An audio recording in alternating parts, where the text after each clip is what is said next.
Good morning. Today is March 19th. It is Friday. I'm here with Dr. Janae Caldoun, our Chief Medical Executive, and wanted to wish you all a happy Friday. Today I'm going to talk a little bit about what life's going to look like as we keep ramping up vaccination and following through on our plan to rebuild and renew our economy.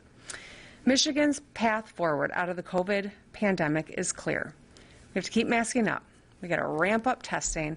And we're going to invest billions in federal funds from the Biden administration to help small businesses, support working families, and get our kids back in school. And we got to get vaccinated as soon as it's available to you. These safe, effective vaccines are the key to putting this pandemic behind us, to protecting our families and getting back to normal. I remain eager to work with everyone who is serious about getting these things done.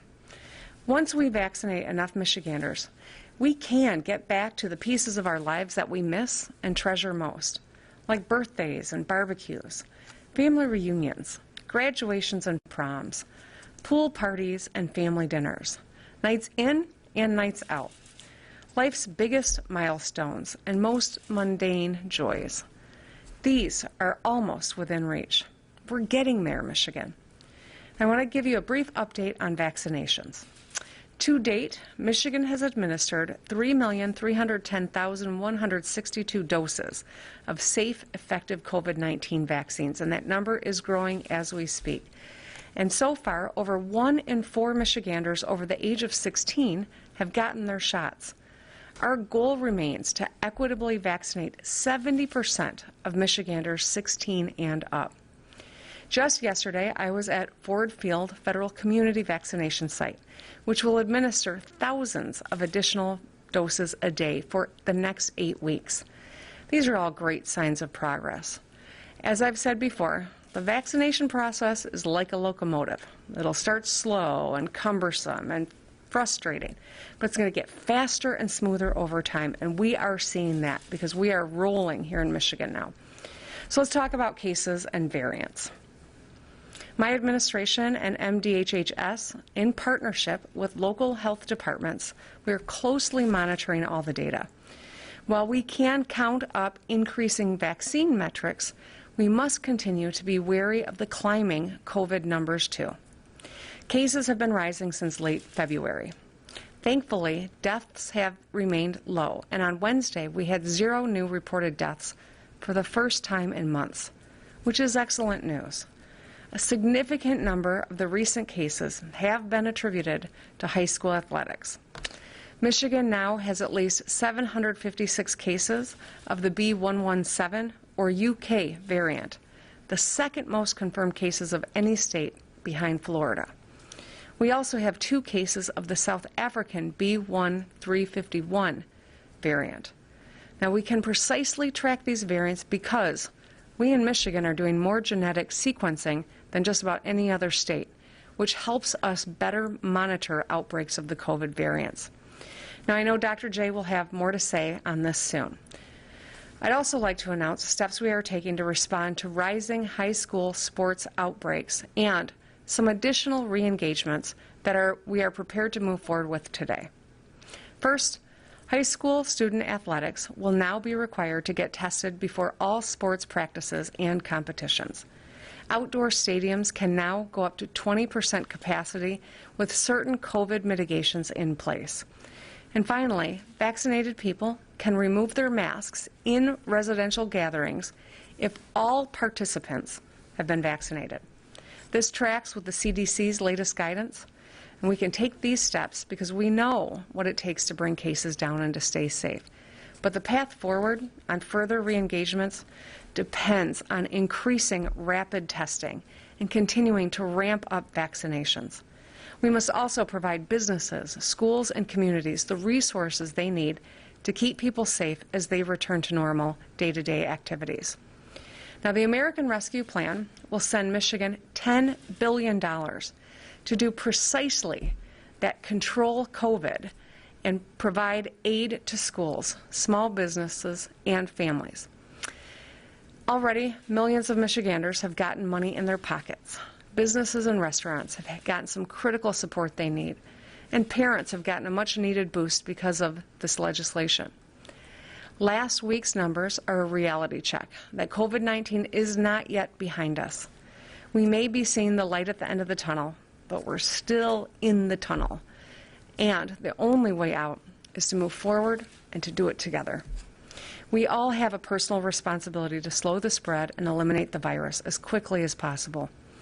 If we want to continue taking steps forward, we need to make smart choices to keep ourselves and our loved ones safe. To get these variants under control, we've got to keep tracking them and following basic public health measures that we know work. Wear your mask, socially distance, wash your hands, stay home if you're not feeling well. And the most critical thing you can do to help Michigan get back to normal is to get vaccinated. That means as soon as you're eligible, sign up to get your shot. On April 5th, all Michiganders 16 and up will be eligible to get vaccinated.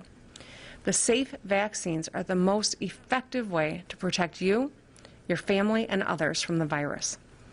We keep ramping up vaccinations. We will be able to celebrate our Independence Day together this year, as President Biden said last week. Hosting a small gathering in your backyard, hugging your loved ones, cracking jokes with your friends, throwing hot dogs on the grill, tossing a football, and opening up a beer. You'll have a summer of fun ahead if we all can get vaccinated. We can do this.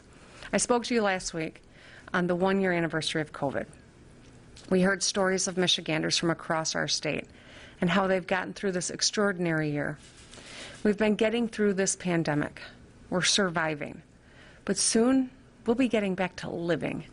We'll come out of this crisis stronger than ever and continue building our economy back better. In the words of then Vice President Biden in 2016, we do not scare easily. We never bow. We never bend. We never break when confronted with a crisis. We endure. We overcome, and we always, always, always move forward. We're America, second to none, and we own the finish line. Don't forget it. Now I'd like to turn it over to Dr. J for a few remarks as well. Good morning, Governor, and thank you. As I've said many times before, our progress with COVID-19 is fragile. And while we're making great progress with our vaccination efforts, and many people are doing the right thing by wearing masks and not gathering in large groups, what we are seeing now is very concerning data that shows that we are going in the wrong direction with the key metrics that we are tracking for COVID-19. Case rates are now at 173 cases per million and have been increasing for the past 4 weeks. Case rates have increased 77% since mid-February, and cases are increasing in all age groups, but the 10 to 19-year-old age group has seen the largest increase. Our percent of tests that are positive has also increased for the past 4 weeks and is now at 6.2%. That is up 177% since mid-February.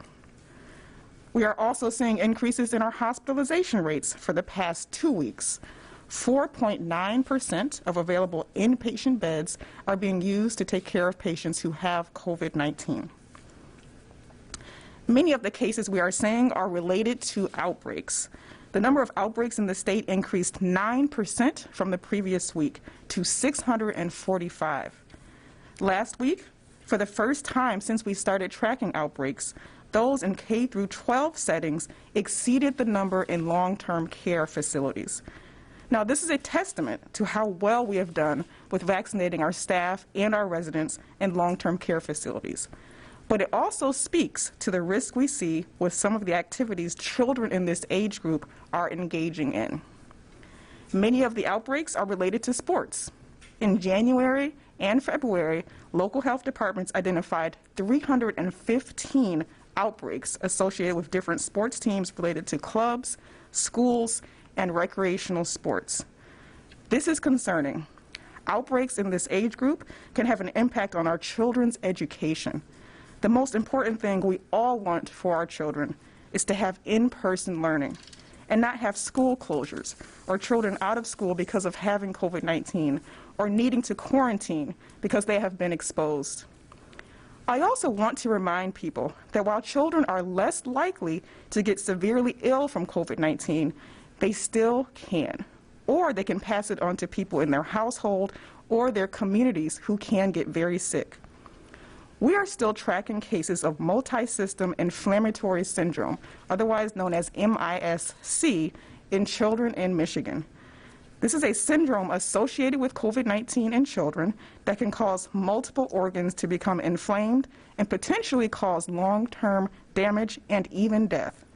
So far, 89 cases of MIS-C have been identified in children in Michigan. This is a reminder that we still need to protect our children from this terrible virus, and protecting our children also protects our broader community.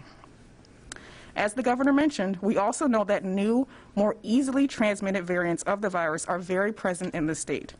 This is likely contributing to our increase in cases. When someone is infected with one of these variants, it's more likely to spread to more people, which can cause an exponential increase in cases. Our state lab is one of the best in the country for sequencing samples and identifying these variants. We've identified 756 cases of the B117 variant and also, as the governor mentioned, the South African variant in the state across 31 counties. The majority of the B117 variant cases we have identified have been associated with outbreaks in congregate settings. But we also know that the variant is spreading in the community. So the bottom line is that we all have a responsibility to slow the spread of COVID-19. And I'm concerned about our current numbers. It's imperative that we protect each other by doing things like wearing masks and practicing social distancing. I know it's getting warmer, vaccines are rolling out, and people are tired of this pandemic. But we're not out of the woods yet. And we could potentially be at the beginning of another surge in Michigan. How this plays out depends on what we all do collectively to protect ourselves and our families. Let's not give up our fight. Wear your mask, wash your hands frequently, do not gather in large groups, and please sign up to get a vaccine. And remember that just because something may be legal, it does not mean that you have to do it or that it is safe to do so. Every time you are at a gathering or around other people outside of your household, especially if it is a large gathering or in a place where people are not wearing masks all of the time, there's a risk that someone there will have the virus and spread it to you. So please remain vigilant. Now, while we are seeing some concerning trends with our data, we also continue to evaluate the MDHHS order for ways to move forward in our fight against this pandemic. Today, MDHHS Director Elizabeth Hertel issued an updated gatherings and mask epidemic order that is effective Monday, March 22nd, and will remain in effect through Monday, April 19th. So the following items are in the new order. Gatherings may be permitted in outdoor stadiums or arenas with fixed seating at up to 20% of capacity if they establish an appropriate infection control plan. Due to the many outbreaks linked to sports, this new order requires youth athletes aged 13 to 19 years old to take part in a weekly testing program to participate in athletic practices or competitions. This is important because we've seen so many outbreaks associated with sports teams, and we want to identify any cases as soon as possible and prevent spread. The order is also updated to align with recent CDC guidance, allowing mask removal at residential gatherings where everyone is fully vaccinated, and that means at least 2 weeks after receiving the final dose of the COVID-19 vaccine. So information about the revised order and all related guidance, including on sports testing, will be posted on our website, www.michigan.gov/coronavirus. So we're pleased with our progress that we're making towards our goal of vaccinating 70% of Michiganders aged 16 and up as quickly as possible. Over 3.3 million doses of the safe and effective vaccines have been administered to Michiganders so far. Over 26% of people aged 16 and up have had their first dose. Over 61% of people over the age of 65 have had their first dose. And almost 15% of Michiganders aged 16 and up are fully vaccinated, meaning having at least two of the doses of the safe and effective vaccine. Next week, we will start vaccinating at our FEMA-supported Ford Field site in Detroit in partnership with Meyer, Henry Ford Health System, the City of Detroit, Wayne, Oakland, and Macomb counties. We are truly grateful for these partnerships that will help bring us even closer to our goal. This site will provide 6,000 doses of vaccine per day for 8 weeks. To schedule an appointment at the Ford Field site, you can text INCOVID to 75049, or you can go to our website, michigan.gov/COVID vaccine, to find out more information on how to schedule an appointment at Ford Field or other sites across the state. And if you don't have internet access or want help with scheduling an appointment, you can also dial 211 to get assistance. Because we're getting so much additional vaccine into Michigan, we have also been able to expand our eligibility groups. So starting Monday, every person age 50 and up, as well as all Michiganders age 16 and up with underlying medical conditions or disabilities will be eligible to get vaccinated. And on April 5th, all Michiganders age 16 and up will be eligible. Now, it may take several weeks for everyone who wants an appointment to receive one, so please continue to be patient. But everyone who wants a vaccine will be able to get one. We are so close. Soon, all adults in Michigan will be eligible for the vaccine. We know what to do to stop this virus. Please wear your mask, wash your hands, and continue to avoid large gatherings with people outside of your household. And please continue to get tested if you've been exposed to the virus, if you have symptoms, or if you've traveled outside of the state in the past 2 weeks. We've come so far, but our battle is not yet won. Please, everyone, continue to do your part, not just for yourselves, but for your family and your community. And with that, I will turn it back over to Governor Whitmer.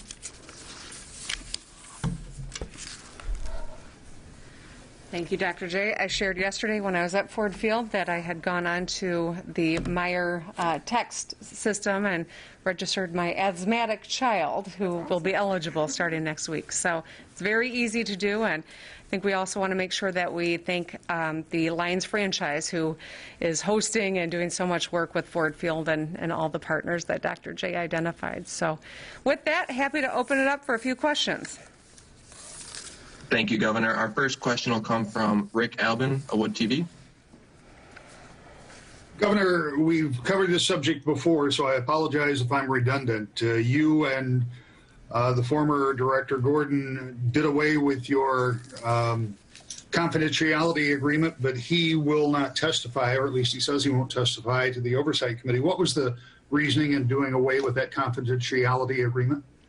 Well, I think, the conversation around transparency is important, and, we don't have anything to hide. We released we released former director from the agreement and waived the agreement in the interest of greater transparency. So I think what people have been able to ascertain is exactly what we've been saying throughout, is that Director Gordon resigned, and I accepted the resignation and thanked him for his service and appointed a new director. And I know that there are some people on the other side of the aisle in particular who would rather spend their time talking about personnel issues, which, that's their choice. They can continue looking backward, but we are going to stay focused on moving forward because we are still in the middle of a global pandemic. As Dr. J and I just walked through, we are not out of the woods yet.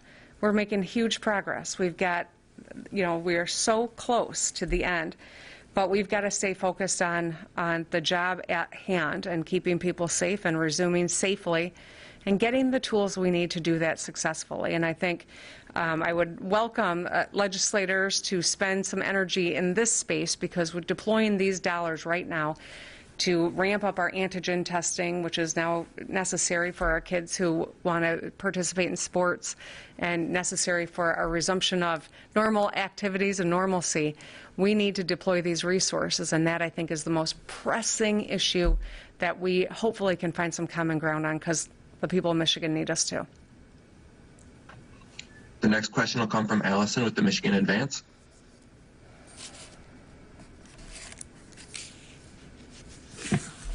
Hi, Hi, thanks, Governor. I was wondering, how concerned are you about St. Patrick's Day events or spring break coming up for many schools, and how that might add to the current surge in coronavirus cases? Yeah, I appreciate the question. I mean, we're always concerned when there are events that attract lots of people together, where perhaps masks are not worn throughout the whole gathering. This is what happens around St. Patrick's Day. It's what happens during March Madness.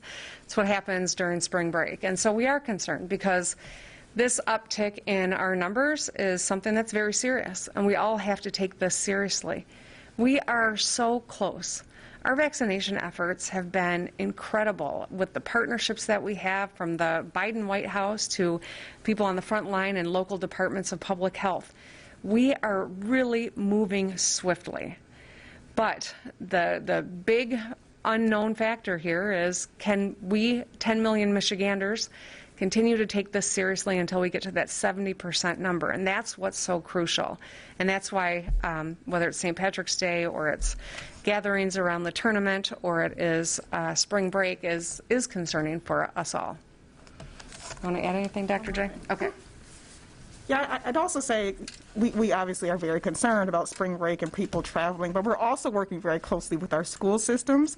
Under the leadership of one of our senior physicians at the department, Dr. Natasha Bagdasarian, we're also working with schools to be able to get testing out after spring break and making sure that people understand what they need to do after they return from spring break. So we're really proud of that program as well.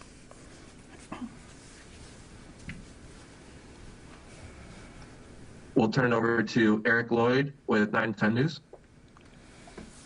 Good morning, Governor. Given that we are in the middle of a global pandemic and the state health director did resign, it was a bit surprising. What were some of the reasons given or kind of the situation around that resignation that led to it?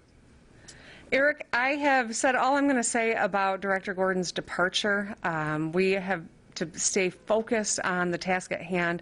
Very fortunate that we've got Elizabeth Hertel, who is in the department, who has got extensive experience and has really been able, I think, to work well with both sides of the aisle. That's really important. We got to get the politics out of the public health. So we're continuing to move forward. We've shared a lot of information, and I think it's time for us to stay focused on the next task at hand, which is continuing to battle this virus. We'll take a few more questions. I'll turn it over to Emily Lawler with MLive. Governor, it sounds like from what Dr. Caldoun was saying that you've established that outbreaks in high school athletics are costing kids seat time for classroom time, I suppose. Is there any thought at this point of curbing athletics to the extent that you had at previous points in the pandemic? Well, you know, at this point in time, we're not announcing any restrictions. So we don't have plans to do that at this juncture. I do need to say, though, we know we've got the tools needed to fight this virus. A mask, social distancing, hand washing, vaccinations. These are the tools that will help us be successful. I know it feels like universally people wanted to re-engage a lot of the things that have come online in the last few weeks. We also knew when we did that we would increase the risk of spread, and that's what we're seeing. The difference is right now we know a lot more about this virus and we are ramping up our vaccinations, but we are going to watch it closely because these variants are very concerning. If we all take our own personal responsibility here, we can keep these things re-engaged and do it safely and make progress toward ultimate, the ultimate, which would be spending 4th of July together and enjoying it. But what we really need is everyone to do their part and to continue taking it seriously, not quit now because we're so close, but also need the legislature to deploy the resources that have been allocated to Michigan to bolster our efforts to fight the vaccine.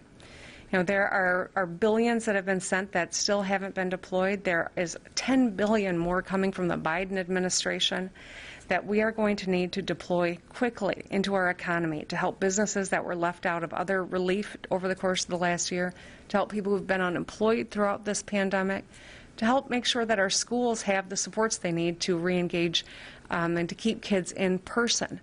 These antigen tests that are the key to staying engaged, we need to buy them. And frankly, these are resources that are really important toward our effort to do all of these things, and that's why we don't want any more delay. And we can have our political arguments about, whatever issues we all know where we're not going to find common ground on.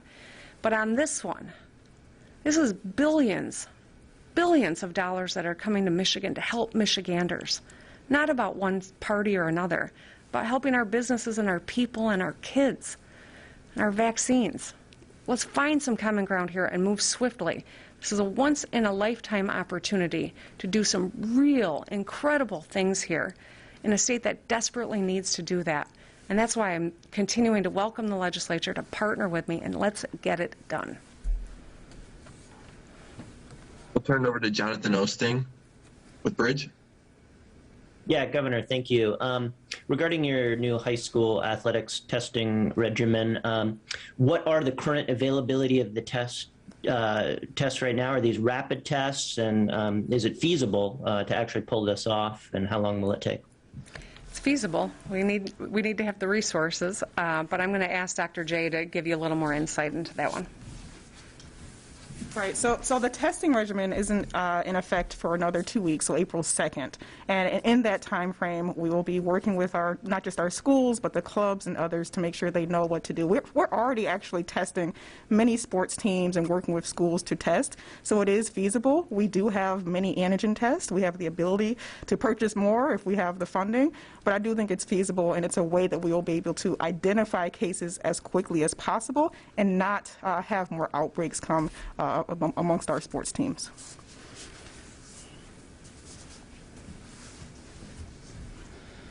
For our last question, we'll turn it over to Tim Skubic. Governor, do you believe that when COVID senior citizens were moved from the hospitals into nursing homes, that resulted in the death of residents that did not have the disease? I had a hard time hearing him. Did you have the last part of his question? I'm going to try it again. Governor, do you believe that when senior citizens that had COVID were moved back into the nursing home, that resulted in the death of other residents that didn't have the disease?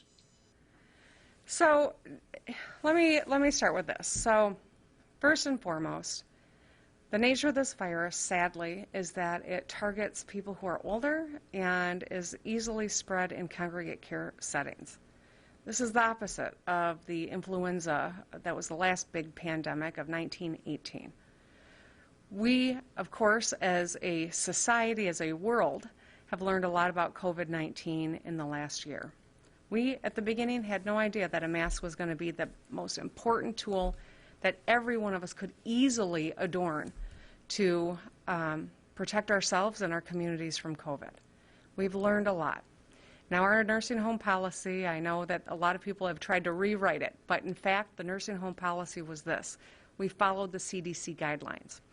We never mandated a nursing home take a patient back into their care. But if they did, we made sure that they followed the protocols that we were, that modeled after the CDC so that we could keep people safe. We worked incredibly hard to support our nursing homes through PPE, through testing, and now through vaccinations. Michigan's experience in this space is better than most states. You can look at a U of M study that bears that out and says our policies saved many lives in nursing homes. You can also look to the former president of AARP, who weighed in on this and acknowledged that our work saved a lot of lives as well. So I know a lot of people want to go back and rewrite what our policies were or mischaracterize them or try to make a political football out of this and liken it to what's happened in other states. I can tell you in Michigan, we followed the CDC, and it's a tragedy any life that was lost due to this virus, but I just laid out precisely what our experience was and why following the science and doing everything we could to protect people and to help our nursing homes keep people safe was really important to protecting lives. Lost to the transfer of those patients into the nursing homes. I couldn't hear that last part. I thought that was a little. Were lives lost as a result of transferring those patients into nursing homes? Tim, all I can say is that if nursing homes brought patients back from the hospital, that was an educated choice that they made individually with all of the protocols in place to keep them separate from the rest of the nursing home residents. So that is as much as I can tell you about how that worked.